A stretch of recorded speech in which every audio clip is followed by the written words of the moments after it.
Bom, boa noite a todos. Vamos dar início à aula.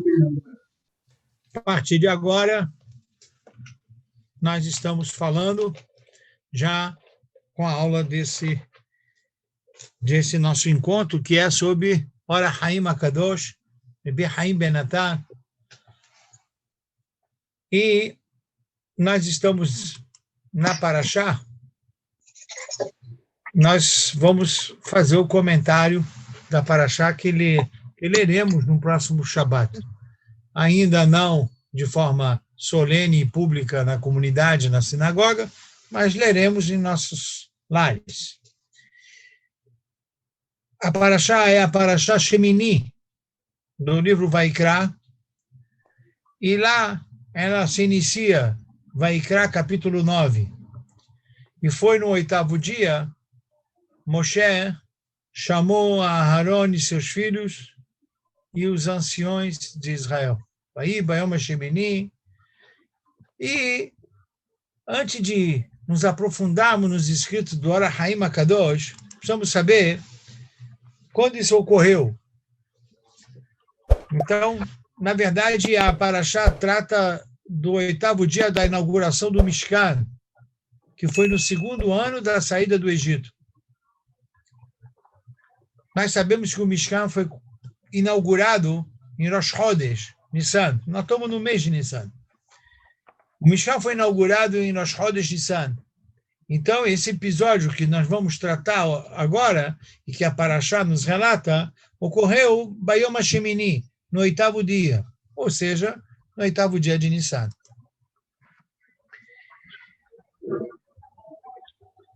Há uma citação do Talmud que é mencionada pelo Ora Haim HaKadosh, o Talmud no Tratado de Megillah, na página 10b, disse Rabi Levi, uma tradição que recebemos dos sábios da grande assembleia, conhecido em hebraico Anshei Knesset HaGedolah, que sempre que o Tanakh emprega o termo Vayehi, e foi, a tradução do termo Vayehi é e foi, ela teve a intenção de denotar tristeza. Ou seja, a Parashá, como começa com o termo Vayehi, Vayehi Bayom HaShemini, então ela quer trazer uma coisa triste para nós. Nós temos a Megillat Esther, que também tem o termo Vayehi, Vayi bimei Ahashverosh, e foi, nos dias de Ahashverosh. Lá, nós podemos deduzir que a tristeza era a ascensão do Haman, o susto que a Am Israel passou de ter uma política antijudaica, antissemita, no Império Persa. Então, Vayi bimei Ahashverosh, apesar que o termo fala de festa, e uma festa longa de 180 dias, mas não tinha nada a festa, não. Era Vaihi, queria fazer um tema triste, que era a ascensão de Haman. Por isso usou o termo Vaihi. Ora, se é assim, qual é o tema triste da nossa Parashá, para começar a iniciar com Vaihi Bayom HaShemini? Então, e foi no 8º dia, Moisés chamou. Qual seria a tristeza? Isso está no nosso livro Ora Haim, na página 175. Lá, depois os senhores poderão, na leitura do texto diretamente, vocês poderão, sem dúvida alguma, se aprofundar mais dos pontos que eu vou traçar aqui na aula.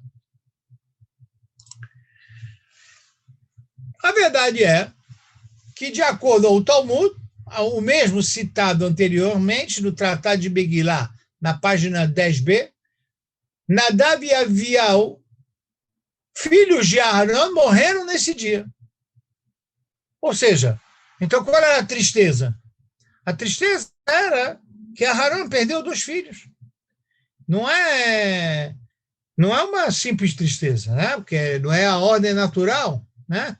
Não é a ordem natural dos processos da vida, né? E Aharon, a Cohen, teve que, na sua história, presenciar o falecimento de 2 filhos.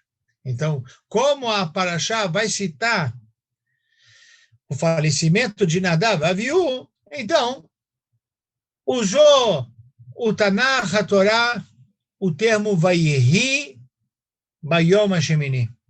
Até aqui, esse é a introdução do tema. Até agora, Ora Haim, semelhante a quem estudou comigo a Bravanel, ele vai citando as fontes para depois opinar. As fontes que o antecederam. Né? E aí, ele diz o seguinte: talvez seja razoável sugerir também, além do que o Talmud já falou, que a tristeza a qual a Torá aludiu, que Moshe percebeu que o destaque espiritual do sacerdócio não ficou para eles e seus filhos, mas sim ficou nas mãos de Aharon e seus filhos. Efeitos dos ciúmes. O Talmud cita que os filhos de Shimon HaTzadik, citado no Pirkei Avot, foi sucedido por um dos seus 2 filhos. O outro, que não foi o sucessor do Shimon, tomado de ciúmes, planejou matá-lo. Ora, então já temos 2 motivos de tristezas aqui. A primeira tristeza pelo falecimento dos filhos de Aharon, Nadav e Avihu. A segunda, sugestão do próprio Ora Haim, sugerir também, não que ele não adere, obviamente, os comentários que o antecederam no Talmud, mas ele coloca que Moshe Rabbeinu ficou triste por não ser ele o sumo sacerdote, e sim Aaron, e não ser seus filhos que farão o serviço no Bet HaMikdash, e sim os filhos de Aharon. Esse ciúme é uma questão triste. E a Torá quis revelar. Ora, Haim revela. E diz, inclusive o Talmud já falou sobre o tema, quando, muitos anos depois, Shimon HaTzadik, que era Mishiarei Knesset HaGedolah, era um dos remanescentes da grande assembleia, Shimon HaTzadik tinha 2 filhos, e para suceder o pai como sumo sacerdote, um dos filhos sucedeu, o outro ficou com ciúmes e planejou matá-lo. Vocês vão me dizer, puxa vida, é assim mesmo? Esses são os grandes homens? Pois é. Parece que o tema Caim e Abel não terminou. E o Ora Haim prossegue na reflexão da Parashá, e ele diz, embora Moshe já sabia que nem ele nem seus filhos seriam os sacerdotes, por quê? Porque ter resistido em aceitar a missão de se apresentar ao faraó. Moshe Rabbeinu, quando ainda no início da história de Pesach, quando Deus se revela a ele na pequena árvore, no Sne Boel Baez, vem no Cal, Hashem desistiu de tomá-lo como sacerdote. Por quê? Eu estou te chamando para salvar meus filhos do Egito. E você fica aqui, não quer, não sei o quê, pá, resiste. Então, já que você resistiu, acabou, você não vai ser o Kohen de Am Yisrael. Quem vai ser? Aharon.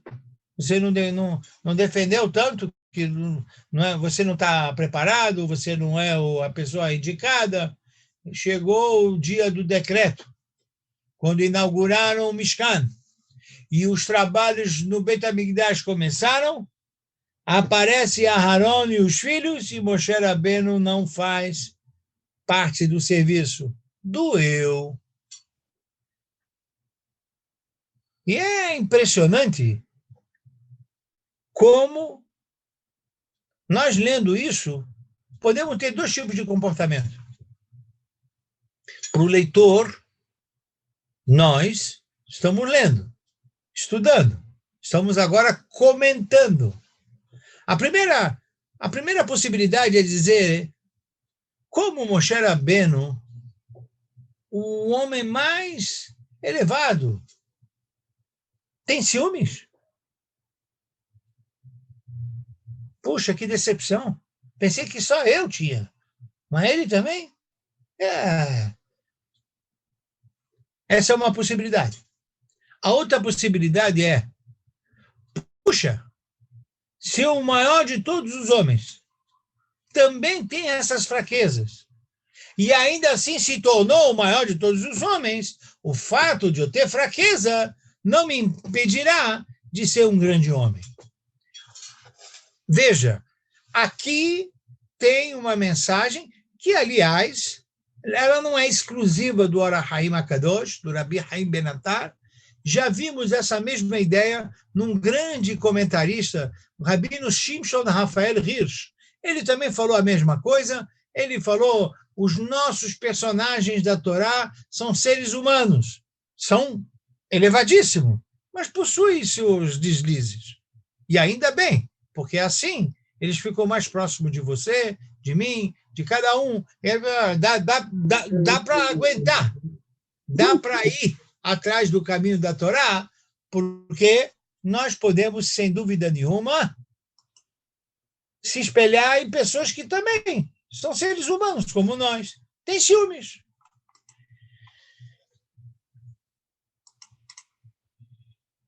E aí ele conclui, na página 180, embora Moshe fosse justo e humilde, não é de surpreender que isso o tenha machucado, pois todo o coração vivo, mesmo de um tzadik, é suscetível a sentimentos. Sentiu. A gente vai encontrar isso também depois, na literatura do Midrash, quando Moshe Rabbeinu, ele tem que passar o bastão para Yoshua. O Midrash conta que todos os dias, durante os 40 anos, Hashem falava com Moshe. E aí você encontra, né, psukim famosos, né, que mais se repetem na Torá. Qual é? Vai dar beira Adonai, Moshe Nemor, e disse Deus para Moshe. Mas, a partir do momento que Moshe Rabbeinu transferiu para Yoshua, a nuvem que ia e pousava em cima da tenda de Moshe parou. Agora foi para Yoshua. Aí Moshe Rabbeinu falou, uai. Não, Hashem não fala mais comigo, fala com o meu sucessor. Ele não aguentou. Moshe Rabbeinu teria pedido no Midrash, olha, eu quero entrar em Eretz Israel. Mas aí Hashem falou, mas você não vai ser o chefe. Ele falou, olha, não tem problema, o importante é entrar em Eretz Israel. Tá bom.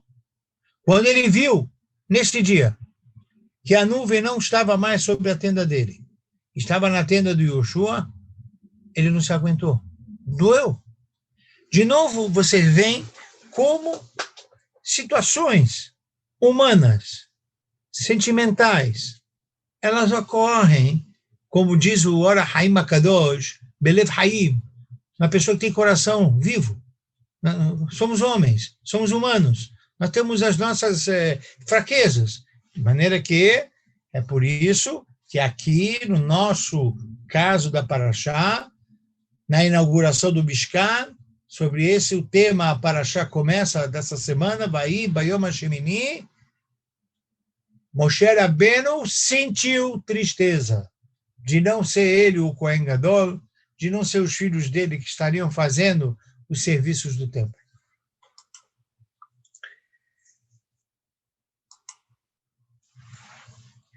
Seguindo na Parashá, a Parashá conta que os filhos de Aaron, Nadav e Avihu tomaram cada um o seu incensário e puseram sobre ele incenso e ofereceram diante de Eterno um fogo estranho, que ele, Deus, não lhes tinha ordenado. Vaikra, capítulo 10. E aí, Aaron tinha 4 filhos. Tinha Nadav, Avihu, Elazar e Tamar. 4. E interessante que o episódio da Parashá menciona que tínhamos que acender um fogo e o fogo foi aceso não de um fogo existente, e sim de um fogo estranho.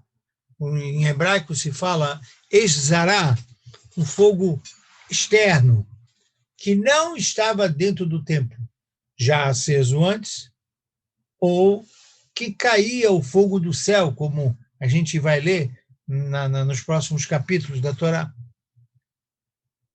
E isso tem aí algo que a gente vai ter que refletir nesta aula. Eles morreram, Nadav e Avihu, justamente por causa desse fogo estranho, porque eu não pedi para você trazer fogo externo. Era para fazer com um fogo que cai do céu e está lá já aceso dentro do tabernáculo. Mas como eles não obedeceram, aí eu vou trazer que Nadav e Avihu faleceram, supostamente pelo texto bíblico, porque trouxeram um fogo estranho que eles não tinham ordenado. E aí a gente para pensar, puxa, mas que história triste, hein? Dois meninos, 2 Kohanim, que perderam a vida porque trouxeram uma coisa que Deus não ordenou. Ok, Deus não ordenou, mas é para isso tudo. E os Chachamim no Midrash buscaram a biografia de Nadav e Avihu. Será que é só isso? Será que o fato deles trouxerem um fogo, um isqueiro, puxou o isqueiro e acendeu? Não pode! Ei, haram! Acabou a vida da pessoa? Chachamim, no Midrash, estenderam na biografia desses dois outras coisas. E fizeram isso do acróstico, Rashei Tevot, Esh-Zará. A palavra Esh-Zará, o Aleph, que vocês estão vendo aqui, simboliza Isha Lo Haya Lahem. Eles não eram casados ainda. Aqui há, na literatura judaica original, a importância de que o homem que vai para o sacerdócio seja um homem casado. Um homem, né, que tenha a experiência de ter uma esposa, filhos. É um homem que entende da vida. Vive de acordo com o que a Torá pede. Pois se eles são solteiros, como eles entram no tabernáculo, saem do tabernáculo, eles não correram para casar ainda. Isso era um ponto negativo de sua biografia, dos dois.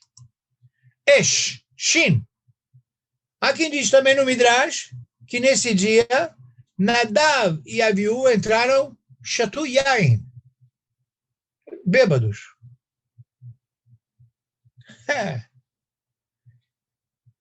Essa relação de álcool com serviço religioso não anda junto. Aliás,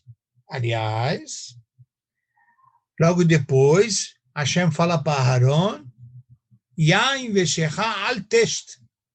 A própria Torá depois vai dizer, a partir do momento deste episódio, saiba você que eu não quero o sacerdote entrando no tabernáculo bêbado.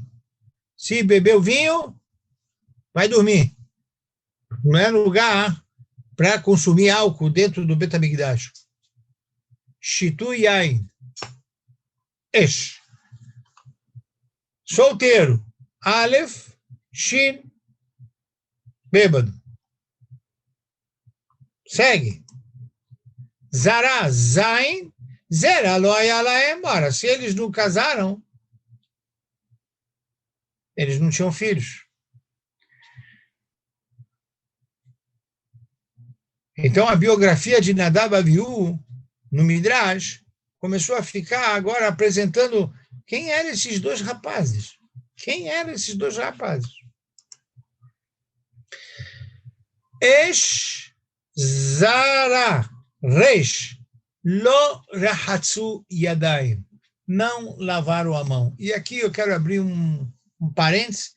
Na literatura judaica, talmúdica, alárrica e depois também na Kabbalah, nós encontramos uma forte importância com relação à lavagem de mãos, muito antes da higienização das mãos em função da pandemia, muito antes, muito antes.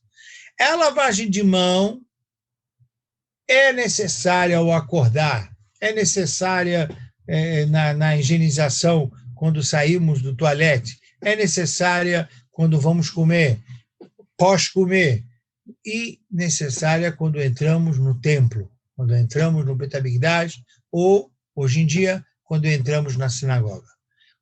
Fato é que Nadav e Avihu não lavaram a mão nesse episódio, então mais um item aí para entender melhor o falecimento precoce de Nadav e Avihu. E mais ainda, Horu alahá lifnei rabam. Eles tomaram uma decisão de um fogo estranho que ele, Deus, não tinha lhe ordenado. O que estava acontecendo? Para vocês entenderem isso, de acordo com o livro Vaikra, o sacrifício caiu um fogo do céu. E desse fogo do céu consumia e tinha um fogo que se colocava já dentro, já que caiu, acendia e cada um ia acendendo só com os fogos de dentro. Só que nesse dia não estava caindo fogo. Mas, bom, não está caindo fogo, a gente traz de fora. Uma boa pergunta. E se não cai o fogo? Traz de fora ou não? Nadav Avihu correu e trouxe. Ah, não é assim. Não é assim que se faz. Está do teu lado o Moshe Rabbeinu. Está do teu lado o teu pai, Aaron. Você pode perguntar para eles, por favor? Você pode perguntar. Então, aqui tem mais um ensinamento importante. E esse ensinamento, ele é um ensinamento que, no meu entendimento, ele vai fazer uma diferença muito grande com relação a Ex-Zará, fogo estranho. Nadav e Avihu, na sua biografia, não casaram, entraram bêbados, não tinham filhos, relaxaram na lavagem de mão e, quando tem um assunto diferente, um imprevisto, correram para solucionar sem perguntar para os mestres. Desrespeitou-se o que chamamos da hierarquia. O somatório faz com que comecemos a ver esses dois personagens com outros olhos. Ainda assim, Ora Haim continua. O versículo em pauta, ao citar o nome deles, Nadav e Avihu, quis enfatizar justamente isso, que eles possuíram méritos próprios, além de serem filhos de Aharon, diferentemente dos irmãos Elazar e Itamar. E o Or HaHaim, ele fala, mas não dá para entender. Por outro lado, a Torá cita o nome deles para ensinar que eles tinham valores próprios. Porque uma coisa, né, são os herdeiros. Outra coisa é o sucessor. O nome citado não era de os 4 filhos, só de Nadab e Aviú. O Elazar e Itamar são citados como filhos de Arão só. Depois vai aparecer o nome de Elazar e Itamar nos capítulos posteriores, mas agora só aparece Nadab e Aviú. Diz o Or HaHaim por quê? Porque eles eram pessoas num nível muito superior. Muito superior. Mas como nível superior? Mas como conciliar com o slide anterior? Tem gente que acha tão elevado que ele não encontrou mulher que acompanhe ele. É tão aliviado, tão elevado, que na minha mão nunca está suja. Fica tranquilo, não precisa lavar a mão. É? Então, eu sou tão elevado, que todas as pessoas são meus filhos. E aí começa-se a tentar harmonizar as fontes para entender melhor este episódio. A explicação é que o que tornou o fogo estranho foi o fato do Eterno nunca os ter ordenado a trazer um fogo de fora. Ou seja, o Or HaHaim, apesar de todas as explicações dos slides anteriores, ele deixa de lado um pouquinho, por agora, e fica no estrito da questão literal. Não pedi isso. Você fez uma coisa que eu não te pedi. Isso tem, no entendimento do Rabbi Haim Ben Attar, uma implicação muito forte. Até mesmo porque, eu faço aqui uma menção, lembrem do fruto proibido de Adão e Havá. O importante não é ficar discutindo qual era o fruto, e sim a desobediência. Houve uma desobediência aqui, idem. Não se trata agora, o que tem de mais pegar um fogo, botar? Tem. Hashem não pediu isso. Ou no caso de Adão e Eva, eu falei para não comer. Não importa por quê, qual era a fruta. Eu falei não. Sim, sim. E no máximo, poderíamos ainda recorrer à fonte do slide anterior. Na dúvida, pergunta aos mestres, pergunta aos mais velhos, pergunta às autoridades. E saiu o fogo diante do Eterno e consumiu-os. Diz o Rabbi Haim Ben Attar, o objetivo era atemorizar o povo a fim de incitar a reverência ao santuário. Página 194, vocês poderão ver isso lá com mais detalhes. Ou seja, não estou aqui senão para explicar. Há um capítulo na Torá, há um falecimento de 2 sacerdotes. A literatura trouxe aí todo um enredo para entender melhor do que se trata. E o Or HaHaim diz, as pessoas precisam atemorizar. Eu fiquei pensando muito, eu não encontrei uma palavra em português melhor e fui atrás da tradução feita pelos autores, né, desta obra que traduziram do Rabbi Haim Ben Attar, mas em hebraico ela fala de irá, temor. Temos que ter temor ao entrar na sinagoga, pessoal. Quando a gente entra na sinagoga, não estamos entrando na hebraica.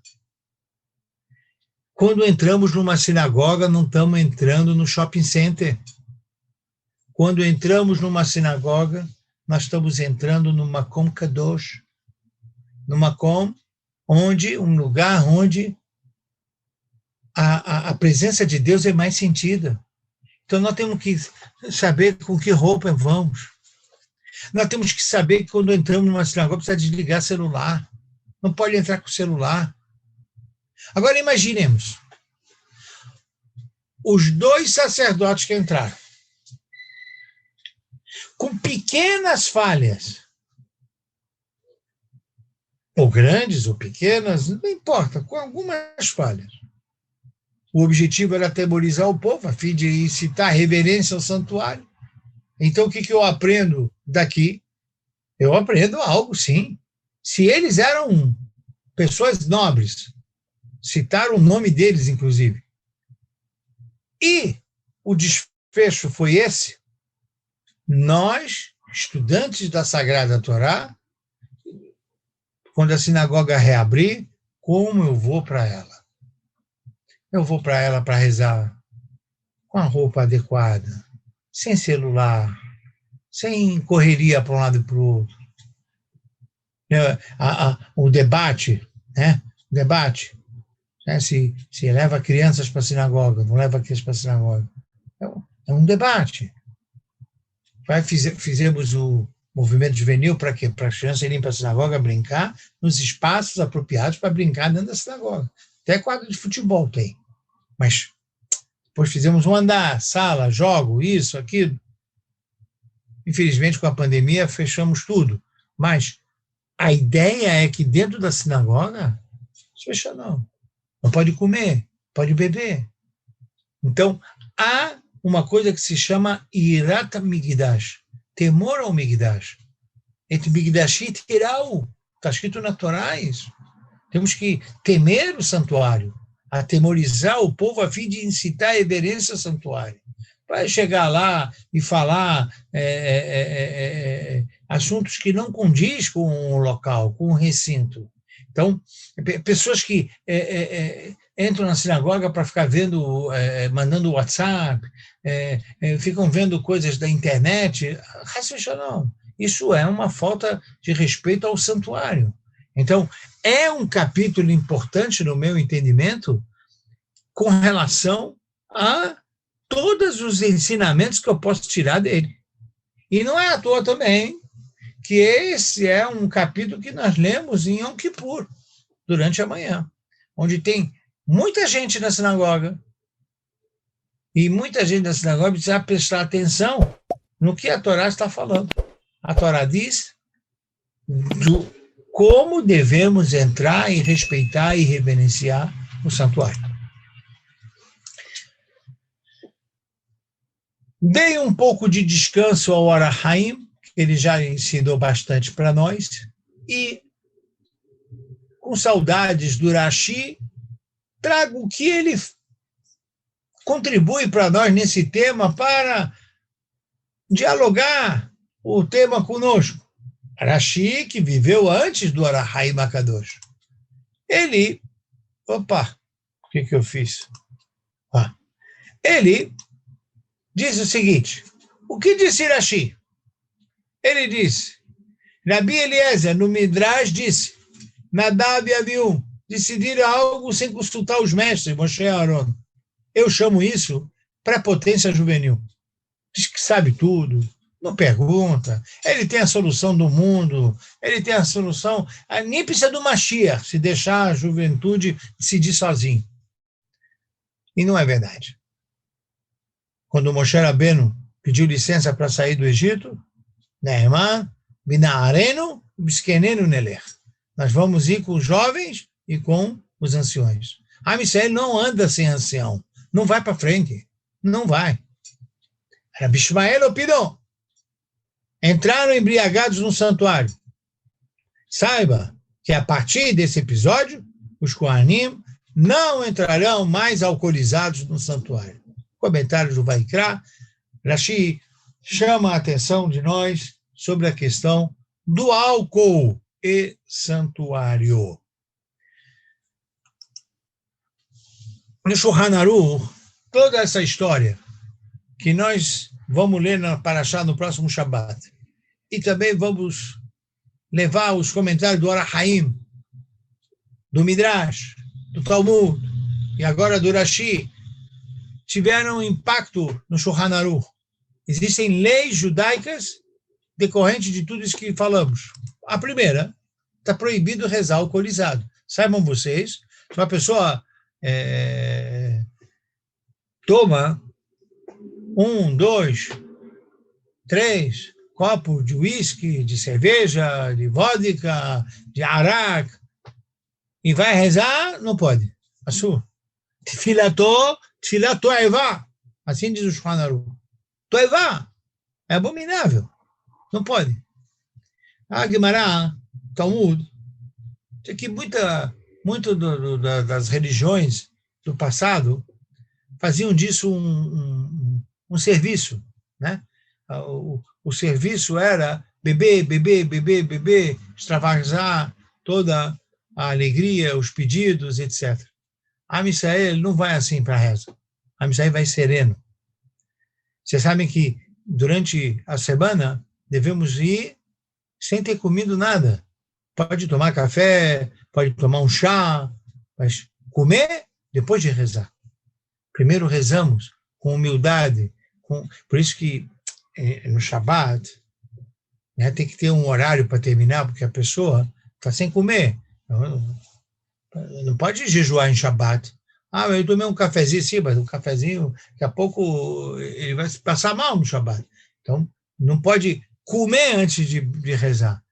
Muito mais entrar alcoolizado numa reza, está proibido. Shulchan Aruch Mefurash proíbe a gente de rezar alcoolizado em função do episódio que acabamos de estudar na Torá. Por exemplo, os Faradim fazem Birkat Kohanim. Os Kohanim vão abençoar a Israel todo dia. Shacharit, ele abençoa. Minha não abençoa. Por quê? Eu ia fazer a brachá todo dia, de tarde. Por que de tarde tiraram? Porque era costume beber um vinhozinho no almoço. Então vai saber se ele não tomou no almoço, ele tomou próximo de Minha, etc. Tiraram o Birkat Kohanim para não fazer os Kohanim irem para o Birkat Kohanim alcoolizados. Por isso tiraram o Birkat Kohanim de Minha. Olha o efeito do episódio de Nadav e Avihu nas práticas do dia a dia do Shulchan Aruch e na Halachá. Então, temos que tomar cuidado em dias, por exemplo, como Purim, que tem mitzvah de beber na Seudat Purim. Tenho sempre falado isso, a Halachá, no Shulchan Aruch. Qual o melhor horário para fazer Seudat Purim? Por quê? Porque um dos motivos é que você tem mitzvah de beber e você não pode rezar logo depois da reza. Tem um problema com isso. Eu tenho discussão halakhica, que aqui não é o momento, mas várias e várias fontes, orientando de fazer no fim da manhã, próximo do almoço, para que dê tempo, se ele tiver um pouco alcoolizado, de se recuperar e poder estar sereno no fim do dia para fazer Minha Arvit. Mas se ele faz Seudat Purim em cima de Minha, problema. Ele levanta da mesa, não sei nem se ele sabe atravessar a rua, não sei nem se ele sabe se o sinal está verde ou amarelo, ou vermelho. Ele não sabe nada, ainda quer falar, Eloheinu, Eloheinu, Eloheinu, Abraham, assim você fala com a Kadosh Baruch Hu. Então, há implicações incríveis, também em dias em que por exemplo, agora passou a Pesach, nós temos Arba Kosot, mas já fizemos Arvit. Agora, como esse Arba Kosot, Hachamim preocupados com Arba Kosot, botou um no Kiddush. Outro, quando acabou a primeira parte da Gadá. Comeu, forrou, vai fazer Birkat Hamazon. Tá bom. Birkat Hamazon, tá bem. Depois, ele vai fazer o terceiro copo. E aí tem Halel, o quarto copo, vai dormir.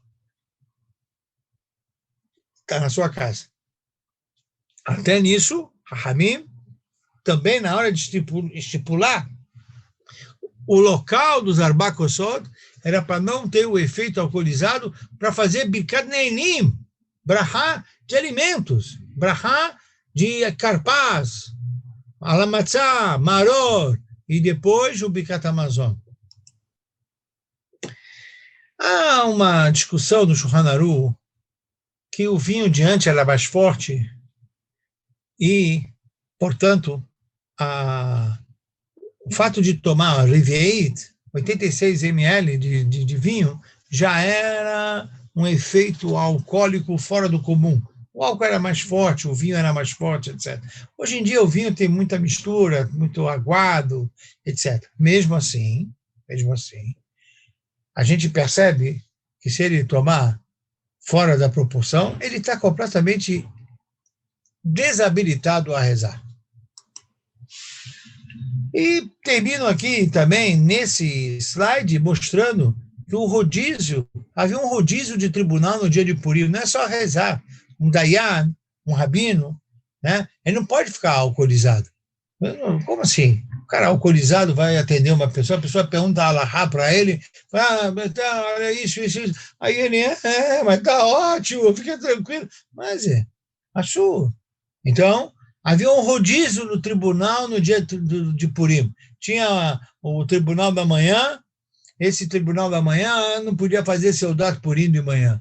Esse aí tinha que estar sóbrio, os Rahamim tinham que estar sóbrio, e eles iam fazer Seudat Purim à tarde, supostamente. Fariam Minhá, 1h30 da tarde, faz Seudat Purim, já fez Minhá, aí depois, o que acontece com eles? Eles ficam descansando para Arvit. E vice-versa, né? Essa era a tradição do revezamento, o rodízio de sábios no tribunal, no dia de Purim, por causa da mitzvah de Seudat Purim. E também, os Ashkenazim, não é o costume sefaradi. O costume Ashkenazi dos noivos jejuarem no dia do casamento. Por quê? Porque o pessoal gosta de um lehaim, né? Lehaim. E começam, eu já vi isso, infelizmente, um costume que deve ser mudado. Que é, eles chamam isso, a juventude chama isso de esquenta. Vamos para o esquenta primeiro. Aí eles vão lá, começam a beber, para eles ficarem bem alegres e dançarem com o noivo, até jogar ele pelo ar e piruetas e tal. Ok, até aí, se todo mundo precisa do álcool para ficar feliz, pobre felicidade é essa que precisa de pretextos. Mas ainda assim, os Ashkenazim fizeram um decreto para que o noivo não ficasse alcoolizado. Porque se o noivo ficar alcoolizado, como é que ele vai chegar debaixo da roupa, né? Primeiro que ele vai errar o dedo na hora de botar a aliança. Ele vai ficar lá, põe, tira. Ele, coitado, ele vai passar vexame. Depois, ele não vai saber os psukim que tem que falar. O que é mesmo? Sim. Mas não vai ficar bem. Brahá do Talit, ele esqueceu. Shehiyah, ele confundiu. É muito triste ver que o noivo vai na roupa e o cara está balançando para um lado e para o outro, né? E ele que tem que dar segurança para a noiva vai segurar ele, se comporta e tal. Quer dizer, vai passar vexame. O que fizeram os Ashkenazim? Os dois vão jejuar. Aí, os amigos dele, o best friend, eles vão chegar lá para fazer o esquenta. Não, o noivo não pode, porque ele está jejuando, ele jejua, então, para proteger ele dessa brincadeira do álcool. Então, vocês veem, tem outros motivos porque eles jejuam, tá? Não estou dizendo que essa é a única explicação do jejum no Minhag Ashkenazi. Mas, aqui eu só estou mostrando como que o álcool precisa ser com limites, em árabe marroquino se fala drafa, tem que ter modos, o momento certo, aonde beber, como beber, para Hasve Shalom não reproduzirmos a história que a gente viu na Parashá. Tendo dito isso, então, queria agradecer a atenção de todos, conseguir passar, né, os conteúdos que queria na aula de hoje, e fico à disposição para observações e colocações que vocês quiserem. Rabino? Por favor, oi, Rosana. Pois não. Todos. Boa noite, tudo bem? Tudo bem. Não é pergunta sobre a aula, é uma coisa que, antes de tudo, sobre a pergunta que eu fiz na aula passada, eu preciso me retratar, porque aquilo ficou na minha cabeça e eu consegui ouvir novamente a questão do programa, e o erro foi meu. Então, eu preciso me retratar, porque senão estou disseminando fake news também. O erro foi meu. O que o apresentador disse não é que Davi se inspirou no Corão, mas que o Corão se inspirou nos Salmos de Davi. Então, foi o inverso. E eu, na pressa que eu ouvi Corão, ouvi Davi, já fiquei... Então, foi isso. Então, peço desculpas. Foi o Corão que se inspirou nos Salmos do rei Davi, então, acho que aí... Aí há uma coerência histórica. Pois é. Uma coerência pode ser que seja verdade, pode ser que não seja, isso eu não sei, não li o Corão, não posso dizer, mas, então, peço desculpas, porque eu falei, senão eu disseminando fake news, não dá. Pronto. Perfeito. Hazak Baruch. Importante. É isso. Eu tenho uma pergunta, Rabino. Pois não, Alberto, tudo bem? Tudo bem? Graças a Deus. Então, o senhor disse que o maior dos nossos profetas, Moshe, né, também ele se ressente de problemas de ciúmes, problemas sentimentais, como qualquer ser humano. Então, a Torá vê isso como uma coisa natural, passiva, suscetível de qualquer ser humano, assim como os nossos líderes, como foi Moshe, como foi Aaron e tudo mais. Mas uma coisa que eu nunca entendi na Torá foi exatamente essa passagem de Nadav e Avihu, embora o senhor deu vários argumentos do porquê que eles tiveram esse triste fim do episódio, mas não entendi até agora porque o pai deles, tá, logo depois de receber os 10 mandamentos, saberem exatamente a vontade divina, ele submeteu a fazer um bezerro de ouro, esperando Moshe voltar com as tábuas. Por que ele submeteu a isso? E, para isso, não há uma menção na Torá que ele foi, assim, chamado a atenção, penalizado. Pelo contrário, ele se tornou o nosso Aron HaKodesh.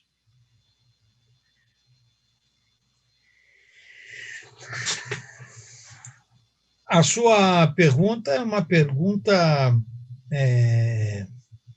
eu diria, que tem uma coluna, né? É uma coluna no estudo da Torá, né? O episódio do bezerro de ouro é um capítulo que precisa ser também estudado, né? Porque ele é bastante central.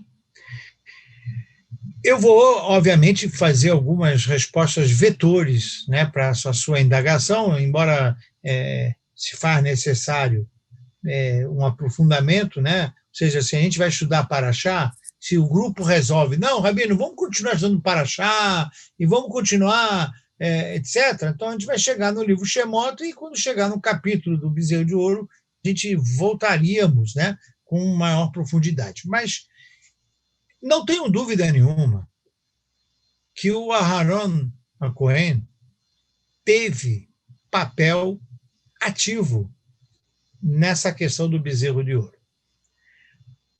Embora o papel dele é melhor eu fazer algo para ver se o meu irmão chega do que deixar o povão fazer o que eles querem. Ali tem um ensinamento para nós, rabinos, professores, educadores, pais, avós, quando a gente tem que tomar uma decisão, não mandar o outro fazer, e sim, eu vou estar junto para fazer com vocês. É impressionante. Eu vou dar exemplos pequenos, do pequeno vamos para o grande. O pequeno é o seguinte, se eu quero que os meus filhos guardem os brinquedos, a melhor forma de ensinar é eu sentar e pegar um pouquinho. Vamos lá. Eu estou pegando também, você pega, vamos lá. Todo mundo pegando. Então, o filho pega brinquedo, o pai pega brinquedo, a mãe pega brinquedo. Com o tempo, eu vou pegando menos, ele pega mais, e aí o filho já se toca e fala, pai, não precisa, deixa que eu guardo. Hazak Baruch, Todarabá. Quer dizer, vamos junto. O Aharon ensinou isso. Se é para fazer, eu vou estar junto. Isso é pequeno, a ideia de guardar os brinquedos. Mas vamos para uma coisa maior, né? Copo de vidro em Pessa. Eu estou dando um exemplo agora. A Lahá de Pessa, para as Faradim, o copo de vidro pode ser usado o mesmo copo do ano inteiro para Pessa. Não precisa um copo de vidro especial para Pessa. Por quê? Porque o vidro, Shulchan Aruch, o autor, Rebbe Yosef Karo, disse que o vidro não absorve e não expele nada. Assim, comeu hametz, o vidro não absorve. Então você pode usar o vidro. É assim, a Allahá? É. Aí vem o pessoal e pergunta, papi, aqui na minha casa, papi, então vamos usar o copo de vidro do ano inteiro, quero ver. Pois bem, pode descer o copo de vidro, eu vou usar. Aí eu pego o copo de vidro e falo, Baruch atah Hashem ganav shakol, me volta uma delícia aqui o suco de maracujá. Eu pego e bebo no copo de vidro e falo, assim é a Allahá. Não, minha mole, é assim que é a Allahá. O Aharon Cohen aqui, o fato dele ter participado do bezerro era uma amostra que ele estava querendo controlar um povo que estava querendo ir para a balada. A turma queria balada, carnaval, Parque de Sapucaí e tal, e o Aharon falou, meu Deus, como é que eu vou controlar esse negócio? Aí traz o ouro aqui, vai trazendo, ele vai enrolando, e ele tentando estar junto. Segundo esta opinião que trago para cá, esta é a razão por que ele virou o sumo sacerdote. Você, Aharon, que estava sempre do lado do povo, mesmo o povo querendo uma das piores, digamos, comportamentos, vamos dizer assim, né, culturais, que é, entre aspas, a balada, né? Entre aspas, a balada.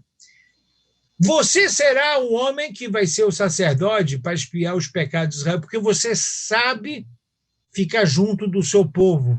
Você não fica de um lado e eles do outro. Sacerdote que acha que é o puritano e vai falar, não, vocês fazem isso, eu sou outro. Esse não serve como sacerdote. Esse não serve, porque ele não vai junto com o povo, etc., e fazer, olha, vamos junto. Não, vamos junto, vamos fazer assim, vem cá, senta aí, então, vamos lá.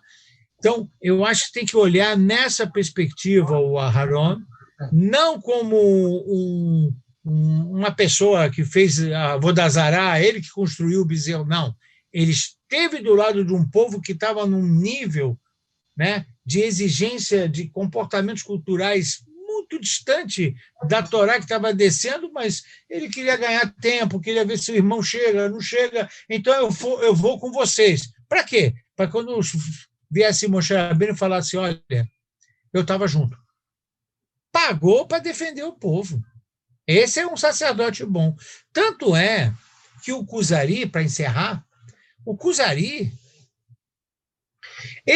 o Rebbe Judá Levi, no livro, diz que o pecado do bezerro de ouro não houve. Não houve. Porque o Aharon estava pago. Ele pagou Rabino tem que pagar. Fala, não, a comunidade... Não, está tudo sendo feito dentro da Halahá. Bom, se ele falou, acabou. Essa postura de eu assino embaixo. Opa, tá bom isso, hein? Você assina embaixo. Então, qual foi o pecado do bezerro de ouro? Foi a balada. A balada foi descontrolada. Se você olhar o texto, diz Judá Levi, o bezerro de ouro ficou ali com as moabitas e os jovens judeus ali dançando, discoteca. Estava legal, o negócio não dava para segurar, aquilo não deu para... E o bezerro? O bezerro era uma forma de segurar a turma, tá? Ninguém estava ali rezando para o bezerro. Estava no carnaval, na Marquês de Sapucaí. O negócio deles era pular, tal, não sei o quê. Tanto é que a nossa garotada se perde na brincadeira. Né? Ninguém se perde porque vai rezar para outro Deus ou vai acreditar em outra rede, nada disso. Sei lá, estava lá, foi empurrado. Esse é o Aaron Cohen. O Aaron vai falar isso, olha, não, Moshe, realmente, eles foram, mas não, o bezerro estava junto. Estava junto, tá. Você estava junto, então você vai ser o sumo sacerdote. Deu para entender? Entendi. Está certinho. Obrigado, Rabino. Que mais? Eu tenho, Rabino. Vamos lá, Elvio. Aula sem pergunta do Elvio não é aula. Na verdade, eu tinha menos. Depois da pergunta do Alberto, apareceu mais duas, viu? Isso.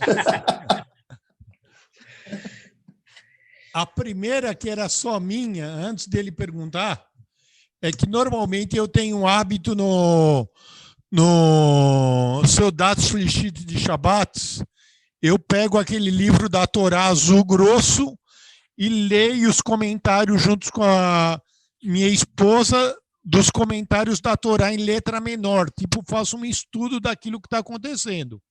Sim.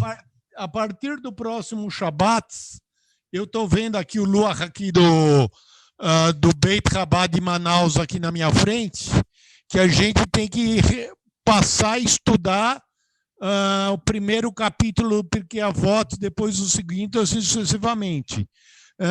Então, eu teria que pegar 1 hora de estudar a Parashá da semana, que no caso esse é o Shmini, e logo em seguida o Pirkei Avot, ou como é que é o modus operandi? Existe um costume de estudar Pirkei Avot entre Pesach e Shavuot. Sim. Porque esse costume é um costume citado no Shulchan Aruch. Ele mostra Derech Eretz Kadban LaTorah. A Torá vai ser entregue daqui a pouquinho, daqui a 7 semanas. Agora estamos indo já para a segunda semana do homem. Hoje foi dia 9, né? É dia 9, quem não fez ainda faz, dia 9 do homem, e estamos, cada semana, se aproximando da entrega da Torá. É exigido de nós que a gente seja gente, que a gente tenha comportamento civilizado. Né? Não dá para falar de kiddush, de matzah, de mezuzá, e a pessoa tem comportamentos que a sociedade estranha, nos olham como que é isso? Então, o Pirkei Avot é uma matéria que vale a pena, todo ano, nós lemos, estudamos, refletimos, melhorarmos, capricharmos para o recebimento da Torá. Esse é o costume. Agora, quando você tem Parashá ou Pirkei Avot, a gente, no mundo judaico, a gente não minimiza lucro, a gente maximiza. Então, você vai passar a estudar Parashá e, não ou, Parashá e Pirkei Avot. Fazendo o seguinte raciocínio. O que se estuda o ano inteiro ganha preferência para começar. Então, primeiro se estuda a Parashá e depois o novo, o Pirkei Avot. Então, a gente acrescenta, não substitui e nem negocia. Não negociamos isso, a gente mais e mais. Então, é muito bom que a gente ache o tempo para fazer a leitura do Pirkei Avot também. Entendi. Agora, adendo a pergunta e observação do Alberto, que teoricamente, será que ele teve, a Aaron Cohen teve meia culpa em ajudar a fazer o negócio do bezerro de ouro? Se a Hashem sabe presente, passado e futuro, não era o caso dele falar para o Moshe, olha, você vai ter que fazer isso, isso, isso, para evitar que aconteça o bezerro de ouro, tipo, enrola os caras porque eu vou demorar não sei o quê, tipo fazer um guia de trânsito de prevenção de o cara beber e bater o carro. Desculpe a analogia meio besta, mas tipo, falar, olha, faz isso para evitar que o mal, que ele seja inconsequente no ato. Aí eu estou falando um português um pouquinho melhor, entendeu? Fazer com que Aaron não deixe o povo ser inconsequente. O Moshe ficou, entre aspas, quieto, e o Aaron acabou não sendo conivente com a inconsequência do povo, mas você está entendendo o que eu estou querendo dizer. E quando você falou que o vidro não absorve negócio de rametes, não sei o quê, eu tenho o hábito de trocar todos os pratos de dia comum para peça. Tem um jogo de chandário especial. E o prato é de porcelana. Teoricamente, a porcelana também não acumula nenhum... Se lavou o prato, não acumula nada de pão. Lavou, está lavado. Então, não, depende do material. Não, depende do material. O porcelana é poroso, é diferente. Porcelana é completamente diferente. Porcelana tem que ter de peça, tem que ter de não peça, tem que ter de carne, de leite. Você não pode misturar porcelana de carne com leite, você não pode misturar porcelana de peça para anos, para o restante dos dias do ano. Eu falei exclusivamente o vidro, copos de vidro, exclusivamente, tá? Então, é disso que eu disse. Agora, voltando para a questão, existe um capítulo que não vamos resolver ele, porque faz parte da responsabilidade individual de cada um, que é o livre-arbítrio. Se a pessoa quer fazer torto, ele fará. Mas não tem. Olha, eu gostaria muito, eu tenho vários embates educacionais com muita gente. Muita gente. Quem disse que eles vão me ouvir? Os que me ouviram, eu agradeço a Deus. Os que teimaram, eu falo, Deus, não consegui. Não consegui. O que eu vou fazer? Mas não é só o rabino não consegue. Vamos ser também humildes e reconhecer, nós como pais também. Nós queremos ABCD, nossos filhos ouviram 40%, 50%, 70%, 80%. Tem livre-arbítrio deles. A responsabilidade ela é individual. Então, ali, a Aaron fez tudo que ele podia. Você acha que ele não tentou falar para demover eles de fazerem? Mas, no final de contas, a vida é essa. Cada um vai falando, ok, quero dançar. Dança. Vou fazer o quê? Não dá mais para ficar segurando, você vai ficar lá segurando o cara. Não dá para segurar. Dá para segurar o filhinho de 39 anos. Não dá. Não dá para segurar o filhinho de 39 anos. Não dá. Então, essas são questões importantes que não dá para responsabilizar a Aaron porque ele tentou. Agora, o bonito da história é que ele se envolve junto, né? Ele não vai para dentro do Beit HaMidrash e fala, bom, quem quiser fica aqui comigo, tal, se eles quiserem, deixa eles lá. Não, ele vai lá, fica... E essa postura do Aharon que levou a ele ser o sumo sacerdote. Porque a gente precisa de um sacerdote que se envolva, abrace o povo e tenta trazer o povo para lá. Agora, o livre-arbítrio, Elvio, sempre vai ter. Não tem jeito. Não tem jeito. Eu me deparo isso constantemente na minha casa, com a sinagoga, com a comunidade, aonde eu vou, por onde eu ando. A pessoa tem livre-arbítrio dela, ela não quer. Eu já falei para ela, mas ela não ouve. Tá bom? Não ouve. Respeito. Aqui não é. Ultimamente, todo mundo fala das liberdades, estão cerceando a liberdade do outro, daquele, daquilo. Né? Pois é. Rabino sabe de. Olha, se alguém que conhece bem o tema liberdade é Rabino. Porque o Rabino está falando, está orientando, e a pessoa ouve, não ouve, desconta 20%, 30%, faz desconto, sabe? A Torá falou, ele faz A menos 40%, ele faz um desconto. Não, peraí, não. O que eu vou fazer? Faz livre-arbítrio.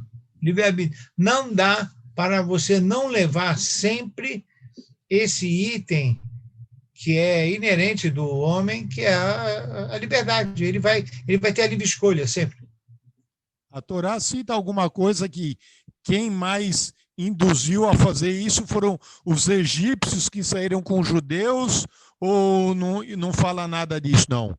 Que os egípcios já tinham uma tendência idólatra, então eles já aproveitaram esse... Eu acho que o Egito é um modelo. Depois tem os Kenanim, os 7 povos de Israel. Nós temos uma escola, se quisermos estudar, de como lidar com o processo assimilatório. Né? A gente vive em convivência com outros povos, com outras culturas, com respeito. Mas até onde essa convivência não pode me influenciar, né? Porque se aí me influencia, eu deixo de ser o que eu deveria ser. Então, essas são aprendizados que a gente aprende do Egito, dos Kenanim, da Assíria, da Babilônia. Você repara que toda a nossa história, Roma, Grécia, nós tivemos contato com as grandes potências do passado. E depois, se você quiser continuar na literatura, né, foi assim no mundo islâmico, foi assim no mundo cristão. Quer dizer, nós tivemos que conviver com culturas, e éramos sempre, e somos sempre a minoria, né? Sempre somos a minoria, e nós temos que lidar com isso. Então, tem o livre-arbítrio, sempre vai ter o livre-arbítrio da pessoa, sempre. Não tem como não encarar isso como um fato. Livre-arbítrio. Obrigado. Hazar Baru. Beruchim Tiula Hashem. Mais alguma observação? Colocação? Todos estamos bem? Todos. Então, muito bem. Então, um prazer enorme estar aqui com vocês nessa noite de segunda-feira. Ezat Hashem, que a gente esteja sempre com saúde e que Amém. A gente possa estar sempre se encontrando, estudando a Sagrada Torá. Vocês não fazem ideia como a Kadosh Baruch Hu aprecia esse momento, e que a Kadosh Baruch Hu proteja vocês, abençoe vocês. Até a próxima aula, se Deus quiser. Amém. Amém. Obrigado, Rabino. Boa noite.